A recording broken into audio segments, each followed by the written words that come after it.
I was with some young people active in the Black Lives Matter movement. Young lady comes up to me and she says, "You don't understand what police do in certain black communities.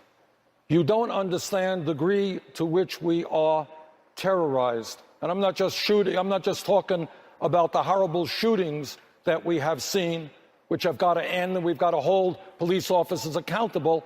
I'm just talking about everyday activities where police officers are bullying people.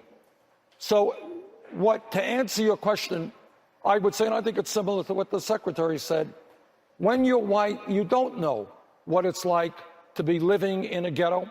You don't know what it's like to be poor. You don't know what it's like to be hassled when you walk down the street or you get dragged out of a car. And I believe that as a nation in the year 2016, we must be firm in making it clear we will end institutional racism and reform a broken criminal justice system.